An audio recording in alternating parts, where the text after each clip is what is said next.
সংসদ নির্বাচনকে কেন্দ্র করে সিরাজগঞ্জে বাড়ছে নিরাপত্তা শঙ্কা। জেলায় ৯২৩টির মধ্যে ৪৫৯টি ভোট কেন্দ্রকে ঝুঁকিপূর্ণ হিসেবে চিহ্নিত করা হয়েছে।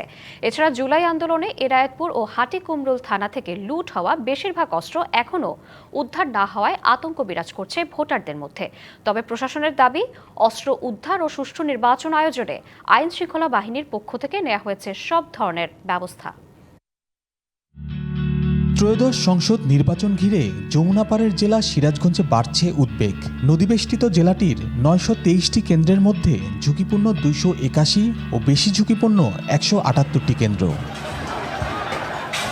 জুলাই আন্দোলনের সময় এনায়েতপুর ও হাটিকুমরুল হাইওয়ে থানা থেকে ১০টি চাইনিজ রাইফেল, ১২টি পিস্তল, ৬টি শটগান ও ৫ শতাধিক রাউন্ড গুলি লুট করা হয়।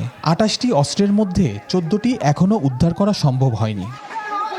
লুট হওয়া অধিকাংশ অস্ত্র উদ্ধার না হওয়ায় আতঙ্কে ভোটাররা। দ্রুত অস্ত্র উদ্ধার করে ভোট কেন্দ্রে নিরাপদ পরিবেশ তৈরি করার দাবি তাদের।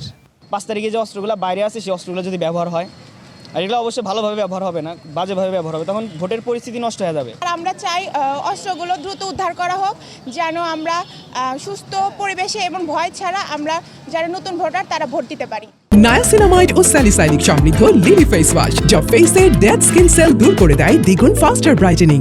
সচেতন মহলও বলছে, অবৈধ ও লুট হওয়া অস্ত্র উদ্ধার না হওয়া মানেই নির্বাচনী সহিংসতার ঝুঁকি বহুগুণ বেড়ে যাওয়া।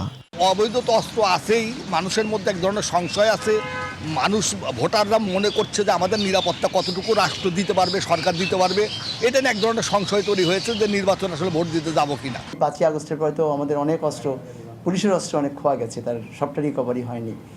তো এগুলো তো যদি অস্ত্রগুলো বাইরে থেকে যায় তাহলে তো ক্যান্ডিডেটদের জন্য, কারণ সবার জন্য এটা একটু অ্যালার্মিং অবস্থায় হয়ে থাকবে। নির্বাচন সুষ্ঠু ও অবাধ করার পাশাপাশি নিরাপত্তা নিশ্চিতে কঠোর নজরদারির কথা বলছে প্রশাসন। ইতিমধ্যে আমাদের কয়েকটি টিম গঠিত হয়েছে, তারা লুণ্ঠিত অস্ত্র এবং অবৈধ অস্ত্র উদ্ধারে কাজ শুরু করেছে। আমরা আশা করি নির্বাচনের আগে বিগত বছরের নির্বাচনগুলোর মতোই আরও শক্ত করে, আরও কঠিনভাবে অস্ত্র উদ্ধারে আমরা আমাদের পদক্ষেপ গ্রহণ করব। ইতিমধ্যে করেছি, আপনারা আশা করি আমরা সফল হবেন ইনশাআল্লাহ। নির্বাচনকে নিরপেক্ষ করার জন্যে, অংশগ্রহণমূলক করার জন্যে, সুষ্ঠু করার জন্যে আসলে আমাদের যা যা করা দরকার আমরা সময়ের সাথে যে পদক্ষেপগুলো গ্রহণ করা দরকার সেগুলো আমরা করব এবং আমরা আশা করি যে আমাদের নির্বাচন সুষ্ঠু হবে। লুট হওয়া অস্ত্র দ্রুত উদ্ধার করে জন আতঙ্ক দূর করে আসন্ন নির্বাচনকে নির্বিঘ্ন করার আহ্বান জেলাবাসীর। খালিদ হৃদয়, ডিভিসি নিউজ, সিরাজগঞ্জ।